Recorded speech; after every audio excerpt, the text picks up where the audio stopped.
Hello, good morning. সকালবেলা ঘুম থেকে উঠেই আকাশটা দেখে বড়ই মনটা ভারাক্রান্ত হয়ে গেল। আকাশটা বড়ই মেঘলা। 24 ঘন্টায় মনে হচ্ছে খুব বেশি হলেও বৃষ্টি এলো বলে। এবার অন্ধকার হয়ে আসবে, চারিদিক মেঘে ঢেকে যাবে। আর ওয়েদারটা এরকম হলে না আমার একদম ভালো লাগে না। তা কী করবো, সকালবেলা কেউ ওঠেনি, তা ভাবলাম দুটো বিস্কুট খাই। তাই জন্য বসে বসে দুটো বিস্কুট খেলাম। আর কি জানেন, আমার খুব মনের মধ্যে একটা চিন্তা হচ্ছিল যে কি করে ঘরগুলোকে সাজানো যায় নতুনভাবে, নতুন রূপে। তাই ভাবছিলাম যে বাড়ির একটা যদি কর্নার থাকতো তাহলে খুব ভালো হতো। কিন্তু বাড়ির তো কোনো কর্নার আমি সেভাবে ব্যবহার করতে পারি না, কারণ নেইও তো আমার সেইভাবে না। নিচটা হলে যদি হয়, নিচটা যখন হবে রেডি করব, তখন যদি কর্নার আমি রাখতে পারি তখন একটা খুব সুন্দরভাবে সাজাবো। চলে এসেছি সকালবেলা রান্নাঘরেগুলো সব পরিষ্কার পরিচ্ছন্ন করে নিই, নাহলে ওই বাসনগুলো তো আবার রাখতে পারবো না। তাই জন্য নতুন বাসনগুলো, মাজা বাসনগুলো, নতুন বাসন না, মাজা বাসনগুলোকে সরিয়ে দিই, দিয়ে তারপরে এইগুলোকে ছড়িয়ে ঢুকিয়ে দিই।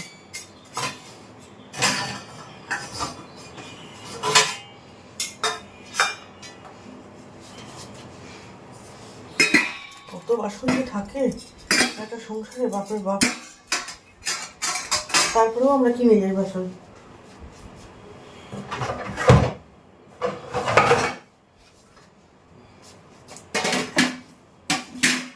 রান্নাঘরটা পরিষ্কার করতে হবে একবারে।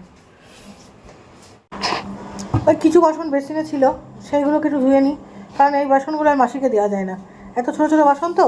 তারপরে দিয়েছিলাম, হ্যাঁ ভালো কথা, দিয়েছিলাম এই যে আদা আদা যেটাতে রাখি সেইটা দিয়েছিলাম, সেই বাসনটা। সেটা যখন নিয়ে এলাম তখন দেখি ওর মধ্যে সাবান লেগে একটু, তাই জন্য ওটাকে আমি আবার ধুতে নিয়েছি। তাই জন্যে এটাকে ধুয়ে পরিষ্কার করে আবার ওখানে রেখে দিই। তাহলে এইগুলো, এই কাজগুলো করলে তো সময় তো লাগবেই বলুন। এই দেখুন, এবার দেখেছেন আকাশ কিরম মেঘলা হয়ে এলো। বললাম না সকাল থেকে আকাশে একটু আকাশের মুখ ভার এতটা ছিল না, রোদ ঝলমল ছিল যখন খুললাম, কিন্তু না এখন দেখেছেন কিরম আকাশটা ভার হয়ে এলো। কিন্তু বৃষ্টি হবে বলে মনে হচ্ছে না, এটা বৃষ্টির মেঘ নয়, মুখ ভার নয়, এটা হচ্ছে আমাদের উত্তপ্ত করার মুখ ভার। গুড ইভিনিং বন্ধুরা, অনেকক্ষণ পর আবার তোমাদের সঙ্গে দেখা করলাম। আসলে মেয়ের পেছনে পড়ে থাকতে থাকতে না আমার আর ব্লগই করা হয়ে উঠছে না। যেটুকু করেছিলাম সেটুকুতেই ছিল সীমাবদ্ধ। তারপরে আবার অনেক কাজকর্মগুলো ছিল, সেগুলো মেটালাম, মিটিয়ে মেয়েকে রেডি করলাম, মেয়েকে রেডি করে নিয়ে তারপরে আবার বড়ই হয়ে জানেন তো, ওকে সমস্ত করে দিতে হয়, সমস্তটাই ওকে করে দিতে হয়, ও দেখতেই বড় হয়েছে। ওই জন্য ওর পেছনে তাল দিতে দিতেই আমার সময় চলে যায়। এবার বোতলগুলো ভরবো, যে বোতলগুলো সব খালি নিয়ে নিয়েছি, চলো বোতলগুলো ভরে নিয়ে আগে, তারপর আবার কথা বলছি। বোতলগুলো না ভরলে না এসে জল পাবে না, তখন আবার চিৎকার তুমি কী করবে, জল খাবে ফুরিয়ে গেলে ভরার কেউ নেই, তখন আমি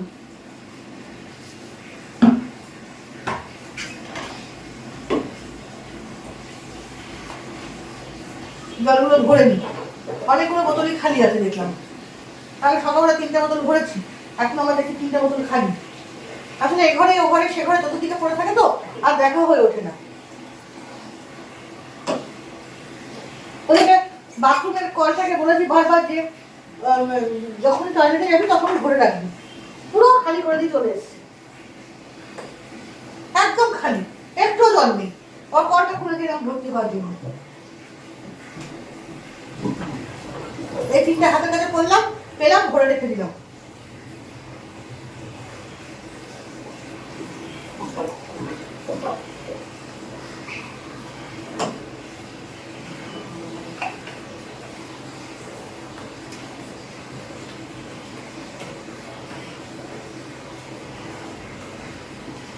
ভরে রেখে দিলাম 3টে, এগুলো হাতের কাছে পেলাম।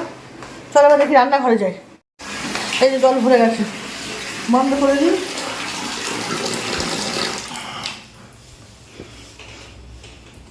কতগুলো ভেজানো আছে, কালকে সব কাচতে হবে।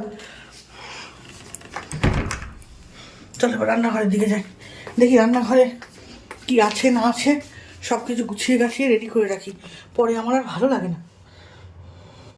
বাসনগুলো বাসনের জায়গায় তুলে ফেলি।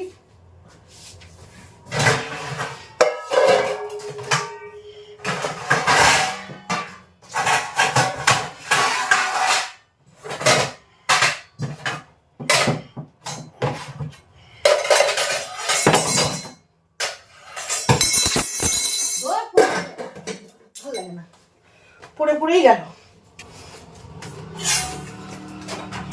এইটা না, এই একটা নষ্ট হয়ে গেছে, আর এটার কিছু অস্তিত্ব নেই আজকের নাকি। ওটাকে আবার বিদায়ের খাতায় ফেলতে হবে, নাকি পরে ঘরদোর হোক তখন দেখা যাবে। এখনই আর বিদায়ের খাতায় ফেললে এত বাসন রাখার জায়গা নেই। কৌটোগুলো সব এদিক ওদিক হয়ে গেছে, কিচ্ছু ঠিকঠাক নেই। এইভাবেই চালিয়ে যাচ্ছি।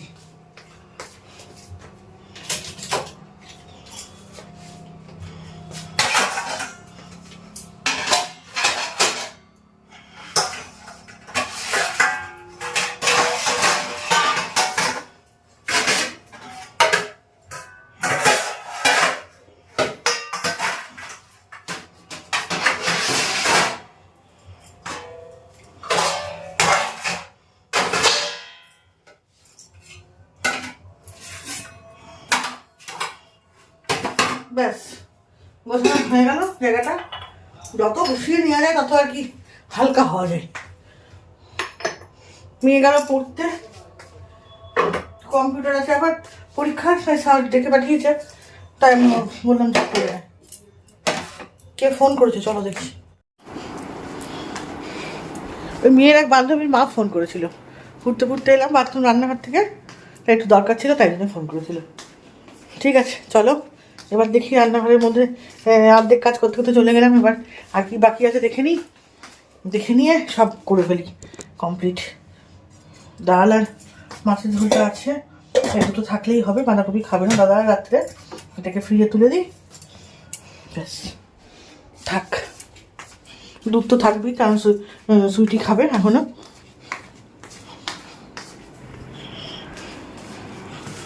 চলো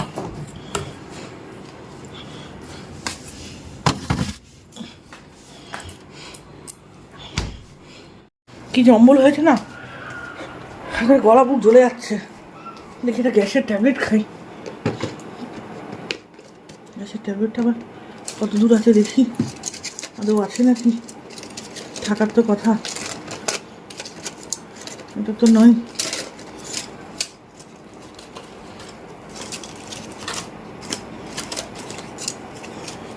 পেয়েছি, ট্যাবলেটটা খেয়ে নিচ্ছে। সকালবেলা যে খাইনি, আমি কোনোদিনই খাই না গ্যাসের ট্যাবলেট, তা এখন দেখছি দুদিন ধরে দেখছি একটু গলা বুক জ্বালা দিচ্ছে বেশি করে, তাই জন্য ভাবলাম একটা গ্যাস এবার খেয়েই নি।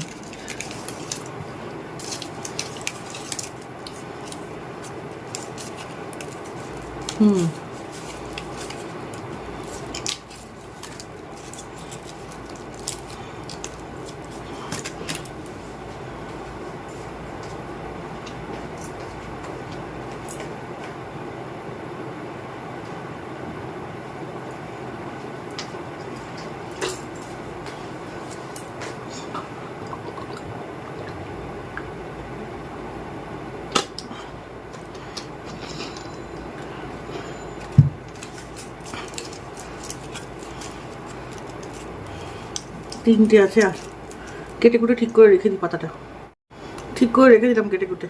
এখানে পুরো জবর জংলা হয়েছিল, বাজে লাগছিল দেখতে। যত ছোটো করে রাখা যায় জায়গাটা ছোটো হয়, দেখতেও ভালো লাগে, সেইভাবেই রাখার চেষ্টা করি। কারোর জন্য কিছু রাখার তো ঠিকভাবে উপায় নেই। একটা কোটো করে দিয়েছি যে এটার মধ্যে ওষুধ রাখার জন্য, সেই কোটোর মধ্যে আর ওষুধ থাকে না, ওষুধ সবসময় বাইরে বেরিয়েই থাকে। আমি যদি দেখলাম তখন তুললাম। সব যদি আমাকে দেখে দেখে করতে হয় তাহলে আর কি বলবো। ঠিক আছে বেশি আর বলবো না। এখানে আবার কেটে ওষুধ আছে, এটা ফেলে দেবো, এটা খাবে না, খাওয়ার মতন নেই পরিস্থিতি। ওই যখন ডেঙ্গু হয়েছিল তখন দিয়েছিল, এখন আর প্রয়োজন নেই। ও শিল্পীরা এটা তো রেখে দিই, তোমার লাগবে। আজকের মতন আমি আমার ব্লগটা এখানেই শেষ করব। অনেক রাত হলো, প্রায় 11টা 10-15 বেজে গেছে। আসলে বাড়িতে প্রচুর কাজ থাকে, সেই কাজগুলোকে কেউ আর কাজ বলে মনে করে না, বুঝলাম তো। জল ভরা বলুন বা অন্য কোনো কাজ বলুন, রান্না করা বলুন, ঘরের কাজগুলোকে কেউ কাজ বলে মনে করে না। ঘরের কাজগুলো যে করতে হয় সেগুলো যে আমাকেই করতে হয় সেগুলো কেউ ভাবে না। বাইরের কাজটা করলে, বাইরের কাজগুলো করলে সেগুলোকেই কাজ বলে মনে হয়, স্বাভাবিক, সবার ক্ষেত্রেই তাই। যাই হোক, এই নিয়ে আর তর্ক বিতর্ক করে লাভ নেই। আজকে আমি আমার ব্লগটা এখানে শেষ করছি, অনেক রাত হলো। কালকে আবার নতুন ব্লগ নিয়ে আমি আপনাদের সামনে হাজির হব। সবাই ভালো থাকবেন, সুস্থ থাকবেন। আর যাওয়ার আগে আমাকে অবশ্যই অবশ্যই আমাকে ছেড়ে যাওয়ার আগে একটা সাবস্ক্রাইব করে দিয়ে যাবেন। আর যারা সাবস্ক্রাইব করে দেখছেন তাদের তো অসংখ্য ধন্যবাদ। যারা এখনও করেননি তাদেরকে বলবো প্লিজ সাবস্ক্রাইবটা করে নেবেন। Ta ta, good night, see you.